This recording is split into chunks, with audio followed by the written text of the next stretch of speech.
মাজাল আর রজুলু ইয়াকযিবু, একটা লোক বারবার বারবার মিথ্যা কথা বলে, মিথ্যা কথা বলতে বলতে হাত্তা ইয়াকতুবা ইনদাল্লাহি কাযাব, সে আল্লাহর কাছে মিথ্যাবাদী বলে গণ্য হয়ে। ভাই এই সত্য আর মিথ্যা, এই ভালো আর মন্দর দায়িত্বটা, জিম্মাদারিটা কার? জীবের না? এই জোরে বলেন। তাহলে জীবের একটা গুরুতর দায়িত্ব, যে সত্যতার ভিত্তিতে যাওয়া যাবে জান্নাতে আর যে মিথ্যার ভিত্তিতে যাওয়া যাবে জাহান্নামে। তাহলে একজন পরকাল ভীতু, একজন সচেতন, সে পীর না পীরজাদা, মৌলানা না মুফতি, সে ইমাম সাহেব না হাফেজ সাহেব, সে সাধারণ জনগণ। আমি যখন মুসলমান, তাহলে আমার পক্ষে একান্ত জরুরি হলো জবানটাকে মিথ্যায় ব্যবহার না করে সত্যের জন্য ব্যবহার করা। সুবহানাল্লাহ বলেন। ভাই জবান এত লাগাম ছাড়া, জবান এত লাগাম ছাড়া, জি কোন ভদ্রলোক বলল, কেউ আমার নামে পীর বলেছে, কেউ আমার নামে কি বলেছে? পীর বলেছে। জি ভাই, তো কেউ যদি আমার নামে পীর বলে, আচ্ছা তাহলে পীর যিনি বলেছেন কৈফিয়তটা তার কাছে নিতে হবে নাকি? আমি কি ঢেঁটরা পিটিছি আমি পীর হয়েছি, তোমরা আমার কাছে এসে মুরিদ হও? আছে রেকর্ড কারুর কাছে?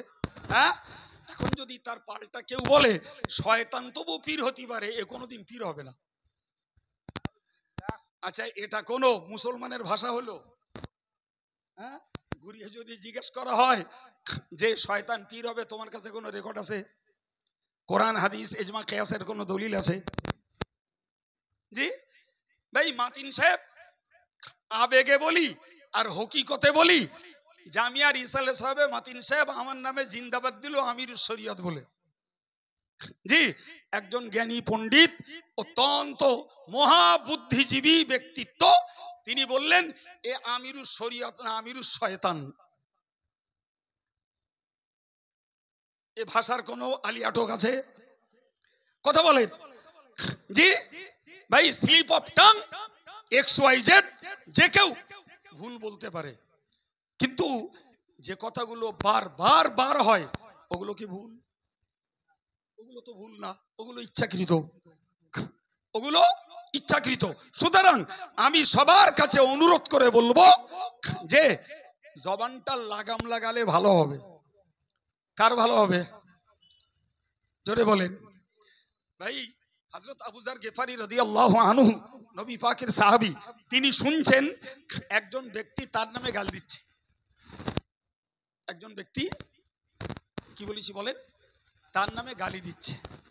তো হযরত আবু যার গিফারি রাদিয়াল্লাহু আনহু লোকটার কাছে গেলেন। লোকটার কাছে গিয়ে বললেন, ভাই তুমি আমার নামে গাল দিচ্ছ? তা শোনো, তোমার একটা কথা বলি, আমার আর আল্লাহর জান্নাতের মাঝখানে একটা বর্ডার আছে। ওই বর্ডারটাকে যদি আমি ভালোভাবে পেরিয়ে যেতে পারি, তাহলে তোমার গালির কোনো পরোয়া আমার নাই। সুবহানাল্লাহ বলেন। আর একটু মন খুলে বলেন, সবাই মিলে বলেন। আর যদি ওই বর্ডারটাতে আমি আটকে যাই, তাহলে তুমি গালি দিয়ে আমার কত খারাপ বলবে ভাই, আমি তার থেকে অনেক বেশি খারাপ। উনি বললেন, আমার আর আল্লাহর জান্নাতের মাঝখানে রয়েছে মরণ বর্ডার। এই বর্ডারটাকে যদি ঈমান নিয়ে পেরোতে পারি, তাহলে আমি আল্লাহর দয়ার জান্নাতের যোগ্য হয়ে যাব। সুবহানাল্লাহ। কিন্তু ওই বর্ডারে যদি আমার ঈমানটা হারিয়ে যায়, তাহলে আমার জন্য ঠিকানা হবে জাহান্নাম। তুমি গালি দিয়ে আমায় কত খারাপ বলবে, তার থেকেও আমি অনেক বেশি খারাপ, অনেক বেশি দুর্ভাগ্যবান। ঠিক না ভুল? তুমি গাল দিয়ে কি লাভ করছো বাবা? মিথ্যা সমালোচনা কি লাভ করছো? আরে তুমি কাজ করো, জনগণ তোমার পক্ষেও যাক, কোনো টেনশন নেই, কোনো হিংসা নেই। কিন্তু তুমি যদি কাজ না করো আর অন্যেরা কাজ করলে তোমার যদি হিংসা লাগে, মিথ্যাচার করে মানুষকে তুমি পাশ থেকে সরিয়ে দিতে চাও, মিথ্যাচার করে যদি জনগণের স্রোত বন্ধ করতে চাও, মিথ্যাচার করে যদি তুমি জনগণের দান বন্ধ করতে চাও, মনে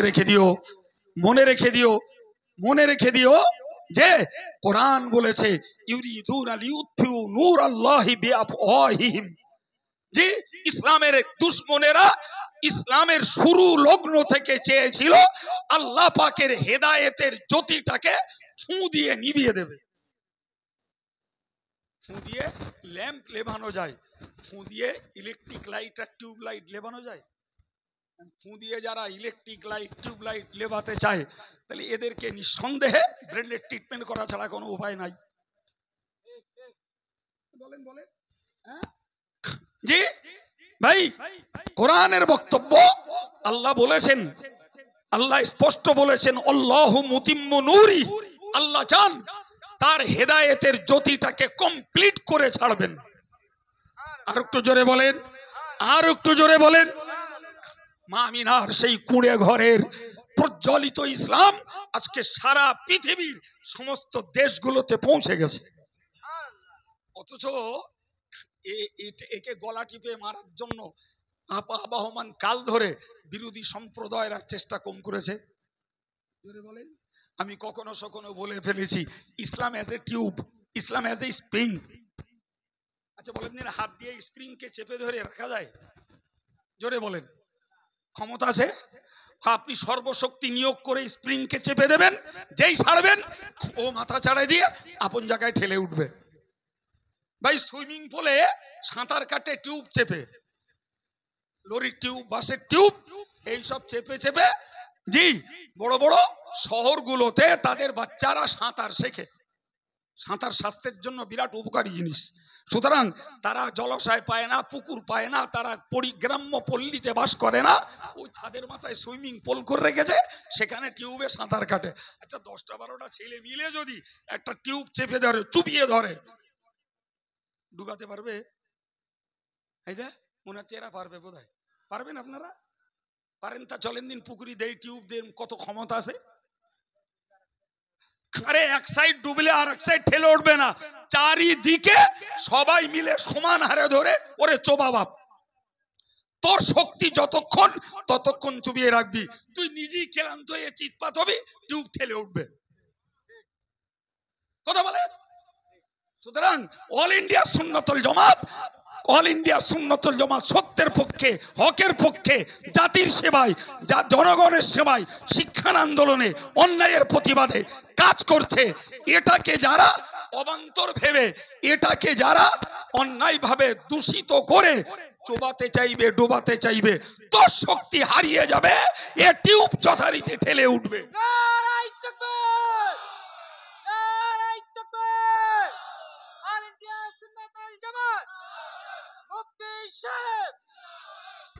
সম্মানিত ভাইরা, গাল দিছি, আমি গালি দিছি, একটা অশালীন ভাষা ব্যবহার করেছি, প্রিয় ভাই আমার। সুতরাং আপনাদেরকে মানুষ চিনতে হবে, মানুষ চিনতে হবে। কাজের লোক কারা আর বকার লোক কারা, কারা বকছে আর কাজ করছে, আর কারা কাজ বাদ দিয়ে শুধু বকছে, এই দুটোকে আপনাদের চিনতে হবে। জি, তর্ক নয়, বিতর্ক নয়, ঝগড়া নয়, কাজ করছে যারা আমরা তাদের পক্ষে। আমার দাবিটা অন্যায়, এই জোরে বলুন অন্যায়। জি সম্মানিত ভাইরা আমার, আমি প্রসঙ্গটাকে বোঝাবার জন্য আর একটা হাদিস বলছি, সহিহ বুখারী এবং মুসলিমের বর্ণিত হাদিস। রাসূল বলেছেন আল মুসলিম, যার অর্থ হলো প্রকৃত মুসলিম। কি বলেছি বাবা? জোরে বলেন।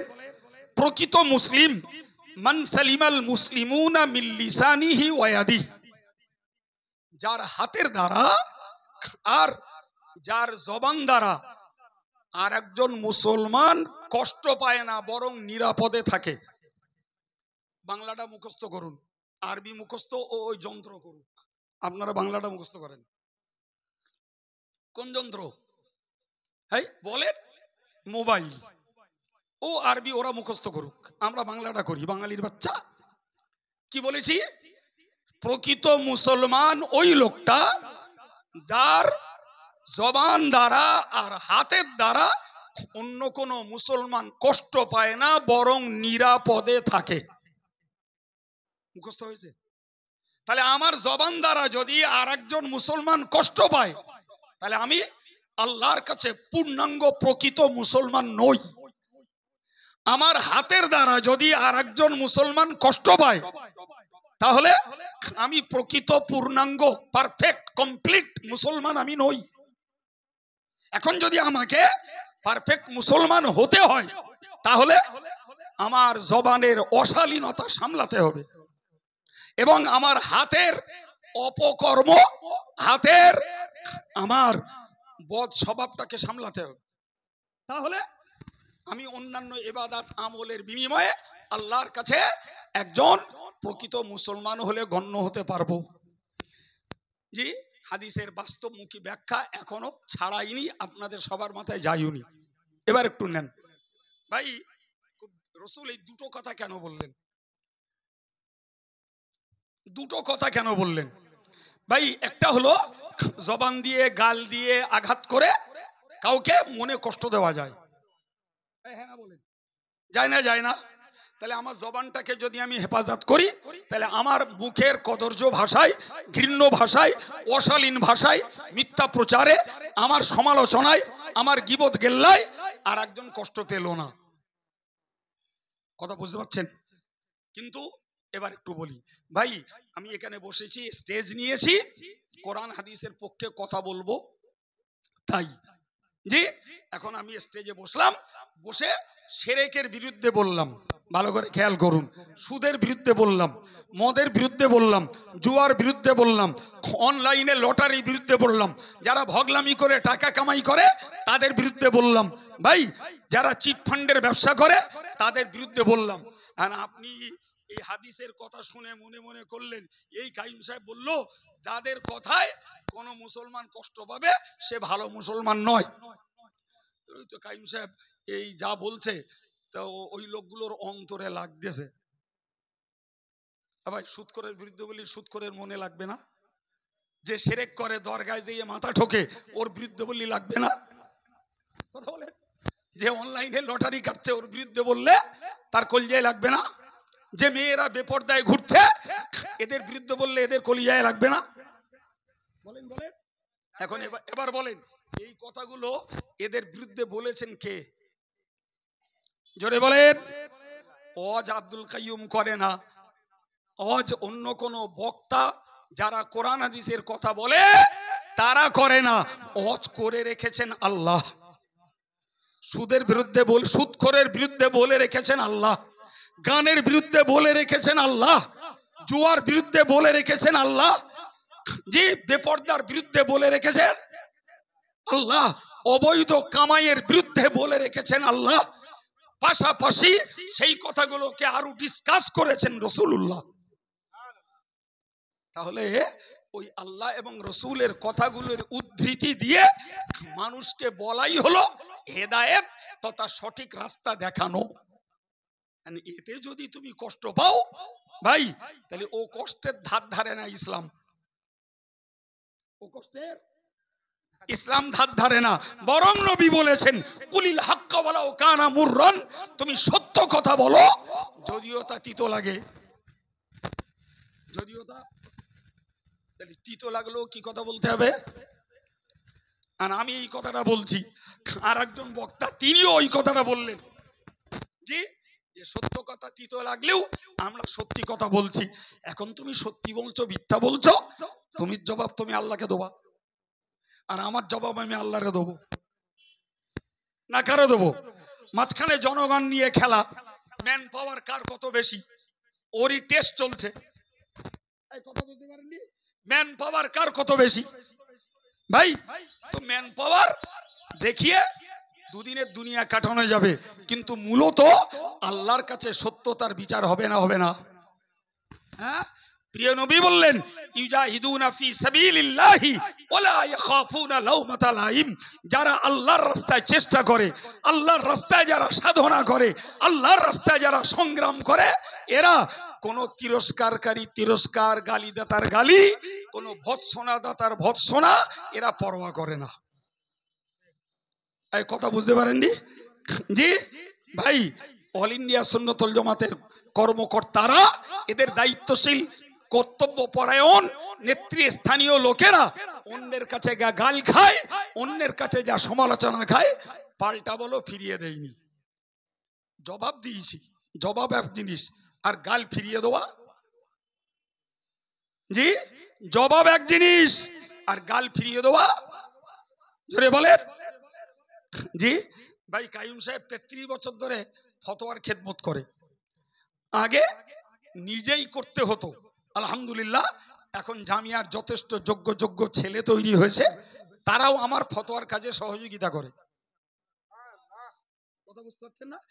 জি, তা আমি একটা ফতোয়া লিখলাম, ওই ফতোয়া বুঝবার মতো ঘেনু তোমার নেই।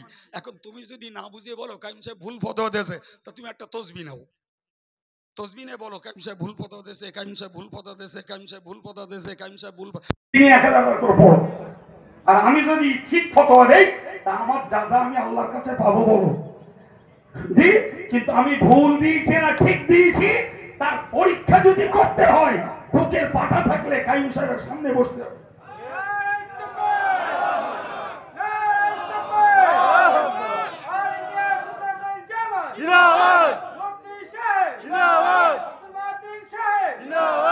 স্বরূপনগর বাজারে বসে, বেড়া চাপায় বসে, মাটিয়ায় বসে কুম করে কোনদিন তুমি সঠিক জিনিস জানতে পারবে না। হ্যাঁ প্রিয় ভাই আমার বক্তব্য তাহলে হক কথা তুমি বলছো না আমি বলছি। জি, আর সত্যের পক্ষে সাধনা সংগ্রাম চেষ্টা অল ইন্ডিয়া সুন্নতুল জামাত করছে না তুমি করছো, সেটা তো মূল্যায়ন হওয়ার দরকার ছিল। সামনে বসে ঢিল ছুড়ে না, কথা বলে গাল দিয়ে না, মিথ্যা অপপ্রচার করে না, বদনাম দিয়ে না, ওতে শুধু পাপ জড়ো হচ্ছে। মনে রাখবেন মিয়া, তাহলে জবান দ্বারা মানুষকে উপকারের কথা বলা যায়, আর এই জবান দ্বারা মানুষকে ক্ষতির পথ দেখানো যায়, আর নিজেও ক্ষতির গাড্ডায় পড়া যায়। ঠিক না ভুল? ঠিক ততই বছর রাসূল হাতের কথা বলেছেন 1400 বছর আগে। আমরা জানি বড়জোর হাত দিয়ে মারডাঙ্গা করা যায়, এরে মারা যায়, ওরে একটা কিল মারা যায়, এর একটা চড় মারা যায়, হাতে একটা মারণ অস্ত্র নিয়ে কোনো যন্ত্র নিয়ে কাউকে প্রয়োগ করা যায়। কিন্তু জানেন ভাই, 10 ফোঁটা ফলিডল খেলে বড়জোর একটা লোক আল্লাহর হুকুম হলে মরতে পারে। কি বলেছি বলেন? 10 ফোঁটা ফলিডল যদি একটা লোক খায় আল্লাহর হুকুম হলে মরতে পারে। কথা বুঝতে পারছেন?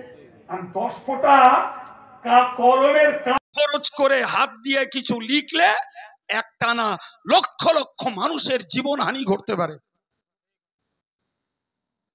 কথা ঠিক না ভুল? 10 ফোঁটা ফলিডল কেউ খেয়েছে, বাবা তুই মরবি, একলা মরবি।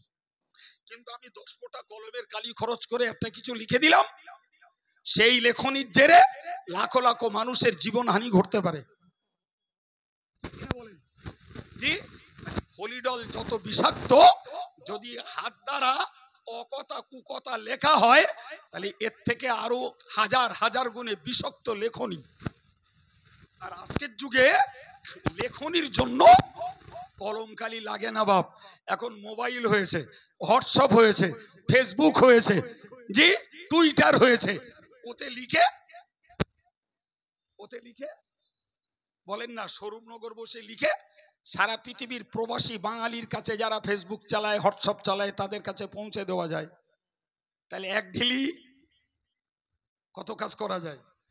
1500 বছর আগে নবী বললেন, তোমার হাতের দ্বারা যদি কোনো মুসলমান কষ্ট পায় নিশ্চিত তুমি মনে রাখো তুমি প্রকৃত মুসলমান নও। লজ্জাস্কর কথা, আমার দেশের কিছু এই ফেসবুক বক্তা বলি আর ফেসবুক অরেটর, এই ফেসবুক রাইটার বলি কিছু আছে বাপ, এদের ভাষার ঠিক নেই, বানানের ঠিক নেই, নিজেদের জ্ঞানের কিছু ঠিক ঠিকানা নেই, শুধু লিখতেই আছে ফেসবুকে, এর নামে গাইল, ওর নামে সমালোচনা, ওর বিরুদ্ধে লেখা, অথচ পড়ে দেখা যাচ্ছে যে নিজের ভাষার ঠিক নেই, নিজের বানানের ঠিক নেই। শিক্ষিত ছেলেগুলো বলছে, তাও শরমের কোনো মার্কস নেই, শরমের তো একটা পর্দা থাকে, তাও নেই, লিখিয়ে যাচ্ছে। এই ছেলেরা, রসুলের হাদিস অনুযায়ী তাহলে জবান দিয়ে ভালো কথা বলে নিজেও নেকি জোগাড় করা যায়, পরকেও নেকির পথ দেখানো যায়। আর হাতের দ্বারা হেদায়েতমূলক কথা লিখে মানুষকে সবের পথ দেখানো যায়, আর হাতের দ্বারা হার্ড কপিতে বইতে অকথা কুকথা লিখে নিজেও পাপের কমিশন নিয়ে জাহান্নামে যায়। আর ফেসবুক, হোয়াটসঅ্যাপে আর টুইটারে অকথা কুকথা লিখে জাহান্নামের কীট তৈরি হওয়া যায়। কথা বলে খুব সাবধান, খুব সাবধান। দুদিনের দুনিয়া।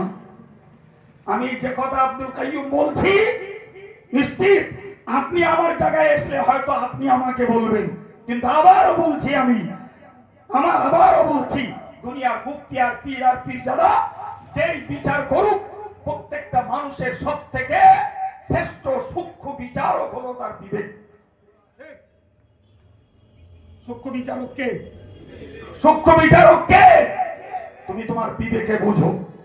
তুমি অন্যকে যা বলছো, অন্যের নামে যা লিখছো, অন্যের নামে যে সমালোচনা করছো, জিজ্ঞাসা করো ঠিক করছো না ভুল করছো।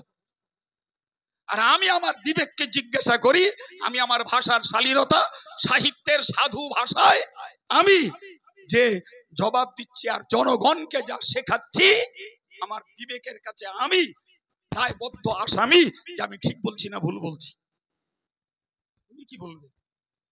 তোমার থেকেও বিবেক জাগ্রত, সুপ্ত বিবেক, যে এই বিবেক মরা বিবেক নয়। কথা বুঝতে পারেননি? সুতরাং আমি আপনাকে উদাহরণস্বরূপ ছোট্ট কথায় বলি, বাবা বসিরহাট আল্লামা হুজুর গোটা পশ্চিম বাংলার একজন শ্রেষ্ঠ বাঙালি লেখক। সুবহানাল্লাহ বলেছেন, পালা করে করে বলতেছেন, হ্যাঁ আর একটু মহব্বত করে বলেন। আচ্ছা, আমি বসিরহাট হুজুরকে এই যে উপাধিটা দিলাম যে বাঙালি মুসলমানদের শ্রেষ্ঠ ধর্মীয় লেখক বসিরহাট হুজুর, কথাটা ভুল বলেছি? ভুল বলেছি ভাই, খুব একটা পড়তে পারি না তো। পশ্চিমবাংলায় যতগুলো ধর্মীয় লেখক আছে, আল্লাহ শকর কম বেশি তাদের দু চারখানা বই পড়েছি, আর তারা কি টাইপের বই লিখেছেন কম বেশি জানি। সব পড়তে না পারলেও কম বেশি পরিচয় জানি। তাতে আমার পরিষ্কার, আমার কাছে স্পষ্ট যে বাঙালি মুসলমানদের জন্য ইমান ইসলামের পক্ষে বসিরহাট হুজুর যত লেখনী লিখেছেন পশ্চিমবাংলার মাটিতে, ইসলামের পক্ষে, ইমানের পক্ষে, আমলের পক্ষে, হক আকীদার পক্ষে, এত লেখনী অন্য কেউ বাংলা পশ্চিম বাংলার মাটিতে কেউ লিখেনি ভাই। সেই মানুষটার একটা লেখা নামাজ শিক্ষা, যে বইটা পড়ে মাদ্রাসার ছাত্র ছাত্রীরা পড়ে, মক্তবের ছাত্র ছাত্রীরা পড়ে, মসজিদের ইমাম পড়ে, সাধারণ ভাইরা পড়ে, সমাজের মেয়েরা পড়ে, সেই বইটা পড়ে তারা কলেমা শেখে, দোয়া শেখে, সূরা শেখে। সেই বইটা পড়ে উযু গোসলের নিয়ম, তায়াম্মুমের নিয়ম শেখে। সেই বইটা পড়ে নামাজের শর্ত শেখে, রুকন শেখে। সেই বইটা পড়ে উযুর ফরজ সুন্নত শেখে। সেই বইটা পড়ে নামাজের ফরজ সুন্নত ওয়াজিব শেখে। সওয়াসেজদা কিসে ওয়াজিব হয় শেখে, নামাজ কিসে মাকরু হয় শেখে, নামাজ কিসে নষ্ট হয়ে যায় শেখে, নামাজ মুসাফির কি করে নামাজ পড়তে হয় সেটা শেখে, রোগী ব্যক্তি কেমনে নামাজ পড়বে সে শেখে, ঈদের নামাজ কি করে পড়তে হবে তাতে শেখা যায়, জানাজা কেমনে পড়তে হবে তাতে শেখা যায়, কোরবানির প্রাথমিক পর্যায়ের মশলাগুলো তা থেকে শেখা যায়। এই বইগুলোর দ্বারাই বা এই বইটার দ্বারাই বাঙালি মুসলমানদের বিরাট অংশের উপকার হয়েছে, হচ্ছে। একটু বলবেন উপকার হয়েছে, এখনো হচ্ছে, আগামী দিনেও এই বইটা ব্যবহার করলে বাঙালি মুসলমানের উপকার হবে। ঠিক বলছি না ভুল বলছি? হুজুর আল্লামা কবরে, হুজুর আল্লামা কবরে ভাই, তিনি কবরে আছেন, তার লেখনির বদৌলতে কেতনা মানুষ তাদের নামাজের মশলা মশাইল একটা শুধু নামাজ শিক্ষা বই পড়ে শুদ্ধ করছে। এর সওয়াবের কমিশন তিনি পাবেন না পাবেন না? চিল্লে বলেন আলহামদুলিল্লাহ বলেন। জি ভাই, এখন কেউ যদি বক্তৃতা করে মানুষকে ভুল শেখায়, ভুল মশলা বলে দেয়, বক্তৃতা করে যদি মানুষকে মিথ্যা অপপ্রচার করে, তার পাপের কমিশন নিতে হবে না? হবে না? জি। আর ভুল কথা যদি লেখে, তাসলিমা নাসরিন একজন অসভ্য অভদ্র লেখিকা, ঠিক বলেছি না ভুল বলেছি? ভাই সে যখন তার বইতে লিখলো যে কোরআনে আল্লাহ মিথ্যা কথা বলেছে, আমরা যারা নিরীহ সামাজিক ইমানদার মুসলমান, এক কথায় যারা জেনেছিলাম তারা ঘৃণা করেছিলাম, তার বিরুদ্ধে অল ইন্ডিয়া সুন্নাত ওয়াল জামাত বিপুল আন্দোলন করেছিল। জি ভাই, কিন্তু ভারতবর্ষের আনন্দবাজার সর্বাধিক প্রচারিত পত্রিকা এডিটর সম্পাদক তাসলিমাকে ডেকে পুরস্কার দিল। কেন কথা বলছেন না কেন? এর রহস্য কি? 10 টাকার একটা কিটকাট দেখ, কিচ্ছু না, 10 টাকা দিয়ে একটা কিটকাট কিনে দিয়েছে এই লেখাটা লেখনির জন্য। কেন বলেন দি? তাসলিমা নামটা ইসলামী নাম, জন্ম তার বাংলাদেশের মতো মুসলিম অধ্যুষিত দেশে, তার কলম দিয়ে যখন বার হচ্ছে যে আল্লাহ কোরআনে মিথ্যা কথা বলেছে, ওটা বিজাতীয় শক্তিদের কাছে একটা বড় অস্ত্র, ঠিক কিনা? ফলে তাকে ডেকে পুরস্কার দিল। জি ভাই, তাসলিমার আজরাইল আলাইহিস সালাম উঁকি দিচ্ছে। কি বলেছি বলেন দি? উঁকি দিচ্ছে, কবে নেবে সেটা আল্লাহ জানে, তো উঁকি মারা হয়ে গেছে। তাই বুঝতে পারেননি? যাবে যাবে ভাব। ভাই এখন বলুন, তার বইটা বজায় থাকলো, তার বইটা প্রিন্ট আউট থাকলো, আর দেশের লোকে পড়লো, কোন মুসলিম পড়ুক, তার ভিতরে মনে সন্দেহ তৈরি হোক, আর কোন নন মুসলিম লেখক লেখিকা শিক্ষিত বুদ্ধিজীবী পড়ুক, আর ইসলামের প্রতি, কোরআনের প্রতি, আমার নবীর প্রতি ঘৃণ্য মনোভাব নাউজুবিল্লাহ তৈরি হোক, এর পাপের দায় ওই অসভ্য লেখিকাকে নিতে হবে না? হবে না? জি, তাহলে বসে হুজুর নামাজ শিক্ষা লিখে কবর শুয়ে সওয়াব পাচ্ছে। জি, আর একজন বসিরহাট হুজুরের বিরুদ্ধে লিখলো, রুহুল আমিন সাহেব আলেম ছিল না, ইংরেজি শিক্ষিত লোক ছিল। জি, কেরানি চাকরি করত, কেতাবের ব্যবসা করে খেত, পুটিমারি 300 বিঘা জমি বন্ধক রেখে খেয়েছিল। জি, মরার সময় বেঈমান হয়ে মরে যাচ্ছিল। এই লেখা বইটাও বাঙালি সমাজের কাছে আছে। হ্যাঁ, আমি প্রতিবাদ করলাম, ইনি প্রতিবাদ করলেন। ভাই আর একজন আর একদল প্রতিবাদ না করে গলায় গলায় মিশলেন, অথবা প্রতিবাদ করে আর এক সময় কোন সুবিধার্থে তার সঙ্গে হাতে হাত মিলালেন। কি বলবেন? আমি নীতিচ্যুত না যারা এক পিরিয়ডে প্রতিবাদ করে আর এক পিরিয়ডে গলে গলে মিলে গেছে, নীতিচ্যুত কে? জোরে বলেন। হ্যাঁ, হুজুর আল্লামা কবরে তার বিরুদ্ধে কথাগুলো লেখা হলো। জি, কিয়ামতের দিনে তার সামনে জবাব দিতে হবে না? হবে না? আমি ওয়াজ করছিলাম জবান আর হাত। কিসের ওয়াজ করছিলাম? জোরে বলুন। জবান আর হাত। তাহলে জবান দিয়ে ভালো কথা বলে কবরে শুয়ে সওয়াব পাওয়া যায়, জবান দিয়ে মিথ্যা অপপ্রচার করে কবরে শুয়ে পাপের কমিশন পাওয়া যাবে। হাতের দ্বারা ভালো কথা লিখে কবরে শুয়ে সওয়াব পাওয়া যাবে, আর হাতের দ্বারা মিথ্যা অকথা কুকথা হার্ড কপি বইতে লিখি, আর সব কপি ফোনে, ফেসবুকে, হোয়াটসঅ্যাপে, টুইটারে লিখি, যে মায়ের লাল হও, জবাব তোমার আল্লাহর কাছে দেওয়া লাগবে। জবাব তোমাকে আল্লাহর কাছে দেওয়া লাগবে। আমি আমি প্রতিবাদ করতে বসি নাই, বাস্তব অবস্থাটা উল্লেখ করে মুসলমানকে, ইমানদারকে মরার ভয়ে যারা আছে শুধু সতর্ক বার্তা, সাবধান বাণী শোনাচ্ছি। আল্লাহ না করুন, আল্লাহ না করুন আমার দ্বারায়, আমার কোন লেখনীতে আর আমার কোন বক্তৃতায়, slip of tongue, slip of pen, আমার দ্বারায় যদি কোনো ভুল বেরোয়, জি আমিও নিশ্চিত তার জন্য আল্লাহর কাছে দায়বদ্ধ হয়ে যাব। আল্লাহর কাছে আমিও দায়বদ্ধ হব না? হব না?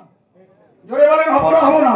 সুতরাং আমি শুধু আপনাকে ওয়াজ করতে বসিনি, আমিও আপনার মতো আমলের ময়দানের আসামি, আমিও মরার ভয়ে, পরকালের ভয়ে আল্লাহর হুকুমগুলো পালন করার সাধ্য অনুযায়ী চেষ্টা করি। তাই আমার অবুঝ, অপড়ুয়া, অশিক্ষিত, হিংসাত্মক, জি স্বার্থলোভী, স্বার্থান্বেষী যাই হোক, তাদের সঙ্গে নিয়ে এই কথাগুলো আলোচনা করলাম, ইন ফিউচারে যাতে করে আমরা আমার জবান সামলাই, আমরা আমার হাত সামলাই, কলম সামলাই এবং ফেসবুক হোয়াটসঅ্যাপ সব কপি ব্যবহারের ক্ষেত্রে একটু সমঝোতা করি, তাহলে হয়তো আমরা আল্লাহর কাছে রেহাই পাবো। তা না হলে ভাই নামাজ রোজা হজ যাকাত বড় জামা বড় টুপি মোটা মোটা বুলির পরেও আল্লাহর কাছে হয়তো ধরা খেয়ে যাব। এই কথা বুঝতে পারেননি? আমি দুটো বিষয় আপনাদের কাছে টোটালে বলেছি। একটা বলেছি সংগঠনের অফিস উদ্বোধন হয়েছে, তার কার্যকারিতার উপরে সংগঠনের বর্তমান পর্যন্ত রানিং যে কাজগুলো চলছে তার উপরে আপনাদেরকে অবহিত করিয়েছি, যাতে আপনারা এর সঙ্গে সহমত পোষণ করেন। আর তারপরে বলেছি বাকপটু হওয়ার তুলনায় কাজের পটু হওয়া দরকার। এই কথা মনে আছে না বলিনি? আমি বলেছি সেক্ষেত্রে আমি বলেছি জবান সামলাতে হবে, কলম সামলাতে হবে এবং সব কপিতে লেখা সামলাতে হবে, তবে অন্তত জাহান্নামে যাওয়া যাবে। জি, বিগত দিনে যা করেছি, যা করা হয়েছে, যার বিরুদ্ধে করেছি তার কাছে ক্ষমা নেওয়া লাগবে। বা কার কাছে? কথা বলেন, কথা বলে। যার বিরুদ্ধে কলম চালিয়েছি, যার বিরুদ্ধে মিথ্যা প্রচার করেছি, যার বিরুদ্ধে মিথ্যা ফতোয়াবাজি করেছি, যার বিরুদ্ধে সামনে হুজুর হুজুর করে পিছনে যে মুনাফিকের চরিত্রের পাঠ করেছি, তার কাছে ক্ষমা চাওয়া লাগবে। তার কাছে ক্ষমা চাওয়া লাগবে। না হলে তুমি ইমাম সাহেব হও, হাফেজ সাহেব হও, হুজুর সাহেব হও, জি সবাইকে আল্লাহ দুনিয়াতে ছাড় দিচ্ছে বাবা। কিন্তু আমরা এই কথাটা খুব জানি, আল্লাহ ছাড় দেয়, টোটালে ছেড়ে দেয় না। বলো আল্লাহ কি করে? তুই একবার অন্যায় করেছি ছাড় দিলাম, দুবার অন্যায় করেছি ছাড় দিলাম, তিনবার অন্যায় করেছি ছাড় দিলাম। এই আল্লাহ ছাড় দেয় শুধু তওবা করানোর জন্য, তওবা করার সুযোগ দিতে। কিন্তু লেটেস্ট আল্লাহ যখন দেখেন যে এরে ছাড় দিলুম, সুযোগ দিলুম, আমার সুযোগ গ্রহণ করলো না, লেটেস্ট আল্লাহ অ্যারেস্ট করে, পাকড়াও করে। আল্লাহ তখন আর ছেড়ে দেয় না। জি, তো আল্লাহর দেওয়া ছাড়টাকে কাজে লাগানো বুদ্ধিমান ধার্মিকের কাজ। আর আল্লাহ ছাড় দিচ্ছে বলে ধরবে না ভাবলে এটা বোকা এবং অধার্মিকতার পরিচয়। এই কথা বোঝাতে পেরেছি? আল্লাহ বুঝদেন, বলুন আমিন। ভাই আমার সময় অটোমেটিক্যালি 15 মিনিট পেরিয়ে গেছে। জি, তারপরেও আপনাদের এই চাতকের মতন উপস্থিতি আমার আবেগকে বাড়িয়ে দিয়েছে, তবু আল্লাহ শুকরিয়া আদায় করছি। জি, প্রায় 2 ঘন্টার কাছাকাছি, 1 ঘন্টা 40 মিনিট কথা বলছি। তো সেই কথার ভিতর দিয়ে আপনাদের একটা গঠনমূলক, হেদায়েতমূলক, সাবধানমূলক কিছু কথা আল্লাহ আমার মতো অধমের দ্বারাই স্বরূপনগর বাজারিস্থ অল ইন্ডিয়া সুন্নাতুল জামাতের আজকের অফিস উদ্বোধনী এ মজলিসে শুনিয়েছেন। আল্লাহ সকলকে স্মরণ রেখে আগামী দিনটাকে নিজেকে সংগঠনের কাজে খেদমতে সহযোগিতায় প্রতিষ্ঠিত রাখুন। সবাই বলুন আল্লাহুম্মা আমিন।